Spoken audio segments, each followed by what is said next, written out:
Welcome back नाजरीन। आज के प्रोग्राम में बात कर रहे हैं कि जो अल्टरनेट एनर्जी है या मुतबादिल तवानाई के ज़राए हैं वो कौन कौन से हैं। ब्रेक पे जाने से पहले हम बात कर रहे थे सोलर एनर्जी की, और हमने ये बताया था कि सोलर एनर्जी की पे हम बात करेंगे कि जब ब्रेक के बाद वापस आएंगे तो हम ये बात करेंगे कि किस तरह से सोलर एनर्जी का जो एक पूरा प्रोजेक्ट है वो किस तरह से लगाया जा सकता है, पैनल किस तरह से लगाए जाते हैं, कितना वक्त दरकार होता है। वो आप सब जिस तरह के ब्रेक पे जाने से पहले बात हो रही थी कि सोलर एनर्जी जो है वो एक बड़ा रेवोल्यूशन लेके आ सकता है। हमारे जो ज़मींदार भाई हैं, किसान भाई हैं, उनका जो वाटर पंपिंग का एक सोल्यूशन है उसके लिए जो एनर्जी चाहिए वो डीजल का सब्स्टिट्यूट हो सकता है और ये अपनी बिजली खुद पैदा कर सकते हैं। तो ये बताइए कि एक सोलर जो आपका एक सोलर प्लांट लगता है कितना वक्त दरकार होता है जो एक ट्यूबवेल को चला सके। सोलर का जो पंपिंग सिस्टम है वो आप एक दिन में लगा सकते हैं, सही, उसी दिन इसको फंक्शनल कर सकते हैं। तो वो इतना इशू नहीं है कि वो सिस्टम आप एक दिन में लगा सकते हैं। सही।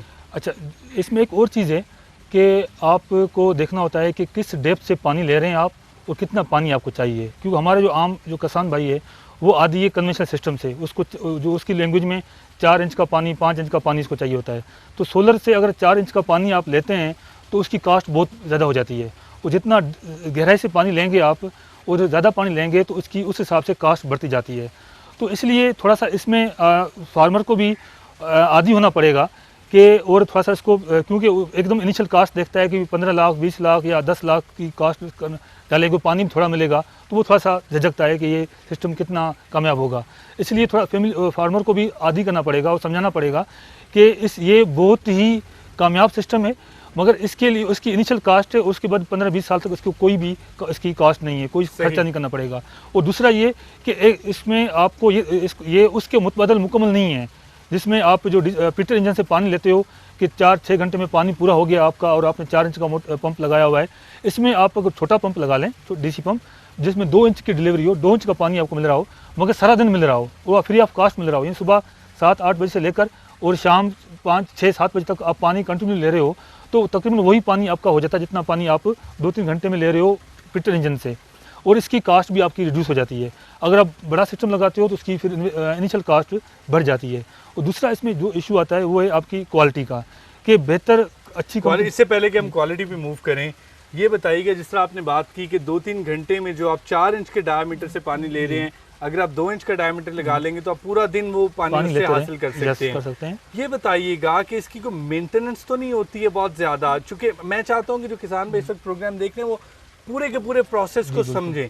क्या इसकी कोई बहुत ज़्यादा मेंटेनेंस तो नहीं होती है? ख़राब हो जाए तो कैसे ठीक किया जाएगा और ख़राब होने के कितने चांसेस होते हैं? इसके ख़राब होने के बहुत कम चांसेस होते हैं। जो सोलर पैनल होते हैं उसकी 20 से 25 साल वारंटी मिलती है, एक तो ये। दूसरा जो इसका जो पंप होता है उसकी तकरीबन 5 साल इसकी वारंटी होती है। और तीसरी बात ये कि इसमें ऑपरेशनल जो एक्सपेंडिचर है वो तकरीबन 0% है। 0%। और उसमें आप यानी कि आप इवन इसमें सेंसर लगा दें तो आपको आकर ऑन ऑफ करने की जरूरत नहीं है। सुबह सूरज आपका निकला तो ऑटोमेटिक चलना शुरू हो गया और शाम को सूरज गुरूब हुआ तो बंद हो गया। इवन यहाँ तक भी इसका सिस्टम हो सकता है। देखिए कितना इफेक्टिव है, यानी ज़रूरी नहीं है कि आप सुबह, आपको एक एक लम्हा चूँकि बचाना है कि जो ही सूरज निकलेगा आपकी बिजली पैदा होना शुरू हो जाएगी, आपको एक एक लम्हा बचाना है। सो आप इसके अंदर एक छोटा सेंसर लगा देंगे, जो ही उसकी कैपेसिटी के मुताबिक उसको शुआएं सूरज के मिलना शुरू होंगी तो वो खुद से ही चल जाएगा और पानी देना शुरू कर देगा। धूप भी होती है, छाँव भी है, बादल भी आते हैं, सर्दियों में कम दिन होता है, तो जब रात होगी तो तब ये नहीं चलेगा। और जब बादल होते हैं या सर्दियों में चूँकि सूरज की तवानाई इतनी ज़्यादा नहीं होती है, तब क्या इसकी इफेक्टिवनेस कम हो जाती है, एफिशिएंसी कम हो जाती है? एफिशिएंसी कम होती है इसकी, मगर वैसे आमतौर पर देखा जाए गया है कि हमें जो वाटर रिक्वायरमेंट होती है फसलों के लिए, बागात के लिए, तो वो समर में ज़्यादा होती है। सही। तो और हमारे जो बारिशें भी हमारी तकरीबन मानसून में होती हैं, तो इसमें हमें इतना वरी होने की ज़रूरत नहीं है। अगर 3-4 दिन अगर नहीं भी है, बादल हैं और सूरज की शुआएं कम पड़ रही हैं तो पानी कम आएगा, मगर 3-4 दिन के बाद आप इसको चला सकते हो। दूसरा ऑप्शन भी है आपके पास, आप इसमें स्टोरेज का एक ऑप्शन दे दें कि आपके पास अभी पानी लगाने की ज़रूरत नहीं है फसलों में, तो आप एक वाटर टैंक रिजर्वायर बनाकर उसमें पानी स्टोर करें, उसको आप फर्दर यूज़ करते हैं, लाइफ स्टाइल के लिए यूज़ करें, वैसे यूज़ करें, वो आप कर सकते हैं उसमें। ये इस वक्त हमारे पीछे भी यहाँ पे कुछ इक्विपमेंट लगा हुआ है, इसके बारे में बताइए कि ये भी सोलर से पंपिंग की जा रही है? जी, हमने यहाँ पर तकरीबन 1200 वाट का सोलर पंप लगाया है, जिसकी कॉस्ट तकरीबन 5.5 लाख रुपए है। सही। और इससे हमने 1 एकड़ का आचर लगाया है डेमोन्स्ट्रेशन पर्पस के लिए। वैसे आप इससे 5 एकड़ जो है इरिगेशन कर सकते हैं। और यानी आपने जो 1200 वॉट का 6.25 लाख रुपए की कॉस्ट का जो ट्यूबवेल लगाए, ये जो सेटअप नजर आ रहा है, जो पहले पैनल्स हम दिखाए लोगों को, नाजरीन को, और जो ये सेटअप नजर आ रहा है, इस पे टोटल कॉस्ट 6.25 लाख रुपए। और उससे हमने एक बाग लगाया। सही। और उस आर्चर्ड को हमने हाई एफिशिएंट इरिगेशन सिस्टम के साथ कपल किया है, यानी ड्रिप सिस्टम के साथ। और इसमें हमने ये कॉन्सेप्ट दिया है कि सोलर के थ्रू आप सुबह से शाम तक जो सूरज की शुआओं के जरिए आपको पानी मिल रहा है, तो आप स्टोरेज वगैरह न दें, बैटरी वगैरह न लगाएं, आप उसी दिन की रोशनी को इस्तेमाल करें और डायरेक्ट पाइपों के जरिए पानी दें अपनी फसलों को या अपने बागात को। उससे ये होगा कि आपको जो प्रीशियस एनर्जी और जो आपका जो वाटर है, उस दोनों को आप जो है एफिशिएंटली यूटिलाइज कर सकते हैं। तो इस पर्पज़ के लिए ये एक डेमोन्स्ट्रेशन हम दे रहे हैं कि किस तरह एक फार्मर जो है वो सोलर के through, high efficient irrigation system के थ्रू आप एक आर्चर्ड या वेजिटेबल्स वगैरह जो भी हैं ग्रो कर सकते हैं वो। सही। सो ये जो आपने 1200 वॉट का एक कितने डायामीटर का आप इससे पानी ले रहे हैं? 2 इंच का पानी हम ले रहे हैं। 2 इंच का पानी ले रहे हैं। सो अगर गंदम काश की जाए मिसाल के तौर पे, तो कितने रकबे को ये सैराब करने के लिए काफ़ी है? ये सिस्टम ये 5 एकड़ के लिए, 5 एकड़ में कोई भी फसल लगाएं, कुछ भी लगाएं, चावल, कपास, उसको ये इरिगेट कर सकता है आराम से। सो ये कितना नीचे से ये पानी, जो इक्विपमेंट नजर आ रहा है, कितना नीचे से पानी? ये सिस्टम डिजाइन हुआ है 80 फुट के लिए। ठीक। मगर यहाँ पर वाटर टेबल जो डेप्थ है वो तकरीबन 30 फुट पर है। तो इस वक्त तो पानी 30 फुट से ले रहा है, मगर ये 80 फुट तक से पानी ले सकता है, जिसका भी अगर बोर या वेल या ट्यूबवेल 80 फुट तक है वहाँ से ले सकता है। इससे नीचे जाएंगे तो फिर दूसरे पंप से उनकी कास्ट दूसरी हो जाएगी, मगर इससे ये 80 फुट से आप पानी ले सकते हो। कितना डिफरेंस आ सकता है तकरीबन? आई नो आपका, चूंकि आप इस इंडस्ट्री से नहीं है, आप रिसर्चर हैं, आप साइंटिस्ट हैं, आपका काम ये तो बनाना डिपेंड करता है 2 चीज़ों पर कि आपको पानी कितना चाहिए पर डे, टोटल पानी कितना चाहिए, और दूसरा ये कि किस डेप्थ से आप पानी ले रहे हैं। ये जो कॉस्ट होती है सोलर की, ये सारे दोनों इन चीज़ों पर डिपेंड करती है कि किस डेप्थ से पानी ले रहे हैं और कितना पानी ले रहे हैं आपको। तो उस बेसिस पर आपकी जो कॉस्ट वो वेरी करती जाएगी। यानी ये सिस्टम की मैं रेंज बता दूं आपको कि ये आप 3 लाख से लेकर 50 लाख तक का सिस्टम आ रहा है। यानी अगर बलूचिस्तान में आप लगाना चाहें सिस्टम, तो बलूचिस्तान में आपकी वाटर टेबल डेप्थ बहुत नीचे है। अगर आप 200 फुट से ले रहे हैं, 300 फुट से पानी लेना चाहते हैं, तो उसमें 2 इंच का पानी भी आपको तकरीबन 50 लाख में आपको कास्ट पड़ेगी। मगर यही पानी और ये सिस्टम आप यहाँ पे जहाँ पे शेलो ग्राउंड वाटर है वहाँ से लेना चाहते हैं, तो वो 3 लाख से लेकर 6-7 लाख में आराम से ले सकते हैं। सही। वहाँ सब जो आपकी बात से मुझे समझ आई है वो ये कि 2 तरह के बेसिकली सोल्यूशन है। नाज़रीन, जिस तरह वहाब साहब ने बताया कि अगर आपने ज़्यादा ज़ेर ज़मीन, ज़्यादा गहरा जाना है, जैसे 200 फीट से आपने पानी लेना है, तो फिर ये सिस्टम थोड़ा सा महंगा होगा, लेकिन देर पाए 20 से 25 साल तक मुतवातर आपको जब भी रोशनी है, सूरज है, तो ये आपको पानी इससे मिलता रहेगा। और अगर आपके इलाके में पानी जो है वो 30 फीट, 50, 80 या 100 फीट पे है, तो फिर तो बहुत सस्ता सोल्यूशन है। ये 6.25 लाख रुपए में ये सोल्यूशन है। आई एम श्योर जो ऐसे ज़मींदार जिनके पास 5 एकड़ ज़मीन है और वो मुतवातर फसल काश्त करते हैं, उनके लिए बड़ा वायबल सोल्यूशन है। बड़ी आसानी से इसको अफोर्ड कर सकते हैं। या 2 या 3 छोटे ज़मींदार, 1-1 एकड़, 2-2 एकड़ वाले 2 या 3 ज़मींदार जो हैं, किसान जो हैं, वो मिल के ऐसा सिस्टम लगा सकते हैं। 80 फीट गहरा नीचे से पानी लेके आ सकता है, 2 इंच पानी, 2 इंच दाए का पानी आता है, और ये सिर्फ 6.25 लाख रुपए इसकी कॉस्ट है। और जब सुबह सूरज निकलता है तो इससे पानी आपको मिलना शुरू हो जाता है। सोलर इसका मतलब है, जो मुझे आज की सारी बात में समझ आई, हम बायोगैस पे भी मुकम्मल एक प्रोग्राम करेंगे, लेकिन सोलर जो है वो बहुत ही इफेक्टिव सोल्यूशन है।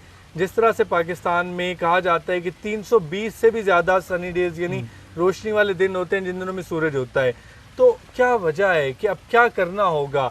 नंबर 1 तो आज तक हम इसको क्यों नहीं कर पाए, और अगर हम छोड़ दें जो पास में हो चुका, what is the way forward, what government has to do, government को क्या करना होगा? किसानों से हमने बात की, हमने उन्हें मैसेज दिया, बट ऑब्वियसली जब हम कहते हैं कि सिर्फ 6.25 लाख, तो शायद ये उतना आसान नहीं है सब किसानों के लिए। अगर 15 लाख का सोल्यूशन लगाना हो तो आसान नहीं है किसानों के लिए। तो मुआशी जो मदद है उसमें गवर्नमेंट को क्या करना होगा? प्राइवेट जो इंडस्ट्रियलिस्ट हैं, जो चूँकि सोलर की एज एन इंडस्ट्री उस तरह से बहुत ज़्यादा अभी तक हमने ग्रो नहीं किया, तो इंडस्ट्रियलिस्ट को, एंटरप्रेन्योर्स को क्या करना होगा? आपका पैगाम क्या है इन सब लोगों के लिए? एक तो इस फील्ड में सोलर की जो कास्ट है, जो मेन इसका इशू था इसकी जो कॉस्ट का, यानी कि ये थोड़ा सा कॉस्टली है। तो इंटरनेशनल मार्केट में सोलर पैनल्स की जो है ना रिड्यूस हो रही है दिन ब दिन, इसकी जो पैनल्स की cost. That's a great news, ये तो बड़ी अच्छी बात है। तो इस लिहाज से, और दूसरा जैसे ही इसकी डिमांड बढ़ती जा रही है, तो पाकिस्तान में जो है मुख्तलिफ डायरेक्शन में, यानी कि वेंडर्स के हवाले से, टेक्निकल जो टेक्नीशियंस हैं उनके हवाले से, नो हाउ के हवाले से, ये अब जो ना कॉमन होता जा रहा है।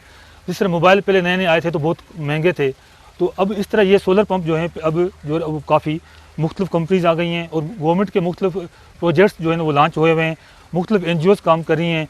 तो मैं पूरी उम्मीद हूँ कि अगले 3-4 साल में सोलर जो पंपिंग सिस्टम है वो बहुत ज़्यादा कामयाबी के साथ और वसी पैमाने पर लगने शुरू हो जाएंगे, क्योंकि फार्मर्स को समझ में आ गई है। और दूसरा ये कि मजबूरी है कि ना, मजबूरी जो है ना वो ज़रूरत ईजाद की माँ है। तो मजबूरी में अब उनके पास कोई रास्ता ही नहीं है, तरीका ही नहीं है, तो वो ज़रूर इस तरफ आएंगे और ये वायबल ही जो सोल्यूशन है इसका। वाह साहब, थैंक यू वेरी मच, आपने हमें आज के प्रोग्राम के लिए टाइम दिया।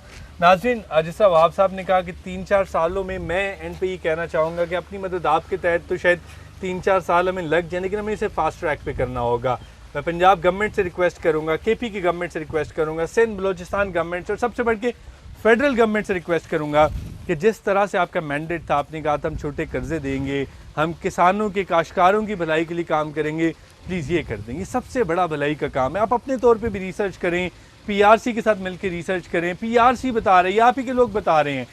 सबसे पहला काम ये करें कि काश्तकारों को छोटे कर्जे दें, उनके लिए आसान एक साथ पे सोलर पैनल का अरेंज करें ताकि वो अपने ट्यूबवेल सोलर पे कर सकें। एक ना सिर्फ ये कि बहुत बड़ा जो बिजली का इस्तेमाल ज़राअत में हो रहा है वो कम हो जाएगा, बल्कि हमारा जो काबिल काश रकबा है वो बढ़ जाएगा और जो एक उनकी कमोडिटी प्राइस है, जो कॉस्ट है, जो फसल हासिल करने के लिए उनकी कॉस्ट है, बहुत बड़ी कॉस्ट बिजली की शक्ल में, बिलों की शक्ल में देनी पड़ती है उनको, वो कम हो जाएगी, उनकी ज़रिया आमदन बेहतर हो जाएगी। 60% आबादी की बात कर रहा हूँ मैं। अगर 60% आबादी के रोज़गार का आप इस तरह का मुस्तकिल इंतज़ाम कर देंगे तो आपके पास बहुत वक्त है, 5 साल पूरे पड़े हुए हैं शहरी आबादी के लिए। जैसे मर्ज़ी प्रोजेक्ट्स लेके आएँ, जैसे मर्ज़ी इंफ्रास्ट्रक्चर लेके आएँ, आपके पास बहुत टाइम होगा। आपको पता है कि आपने 60% पॉपुलेशन को एक सिक्योर इनकम का रिसोर्स दे दिया है। अगले प्रोग्राम तक अपने होस्ट मोहसिन कमर को इजाज़त दीजिए। अल्लाह हाफ़िज़।